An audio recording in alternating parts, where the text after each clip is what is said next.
Bugungi videoda vizani chiqish muddatlari, kechikish sabablari haqida gapirib o'taman. Vizani rasmiylashtirish jarayonida hujjatlarda bir qancha texnik xatolar uchrab qolyapti. Xo'sh, bular qaysilar? Bular birinchisi ism yoki familiyadagi harflarning noto'g'ri yozilishi. Ikkinchisi nikoh tufayli familiyaning o'zgarishi yoki ajrim sababli eski familiyaga qaytarish yoki qaytmaslik.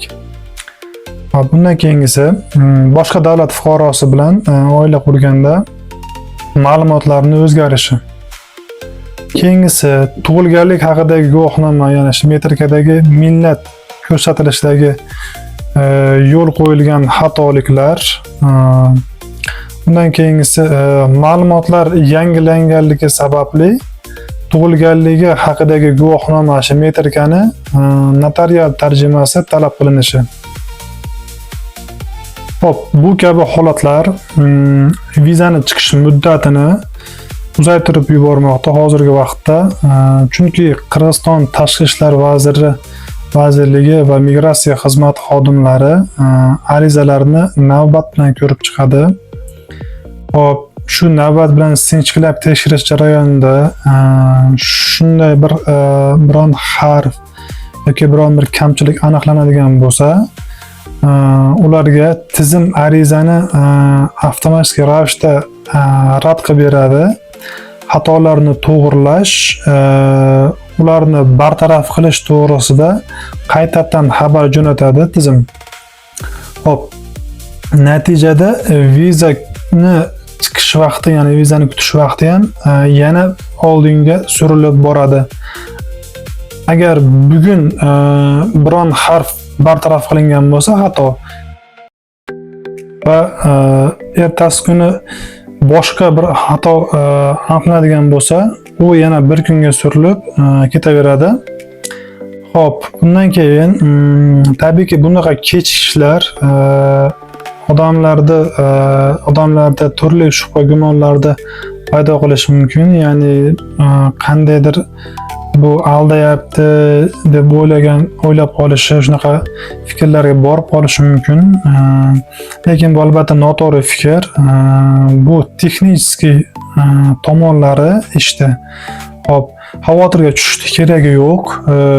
Chunki bu oddiy ish jarayonidagi texnik holat bo'lganligi uchun bular agar tuzatilib qaytadan rasmiylashtirishga harakatlar qilinadigan bo'lsa, albatta bu hujjat chiqadi.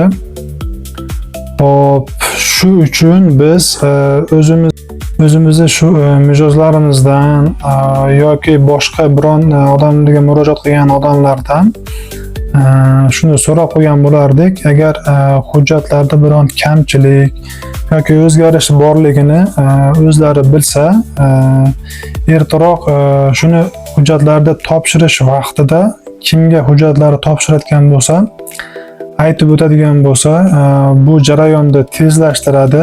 Chunki hujjatlar o'sha joyda o'zida qayta to'g'rilaydigan joylari to'g'rilanadi va undan keyin rasmiylashtirishga kiritiladi.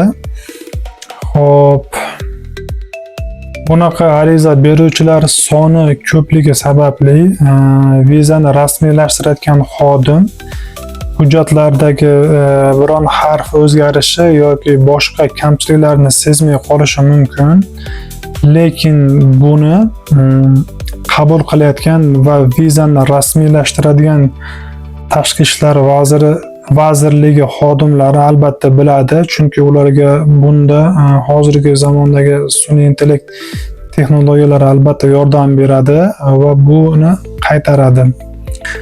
Hop, undan keyin shu mijozlarimizga aytadigan gap, hujjatlarni topshirishda e'tiborli bo'ling. Bu bilan siz o'zingizni vaqtingizni va vizani chiqish vaqtini ekonom qilib tezlashtirishga yordam bergan bo'lasiz.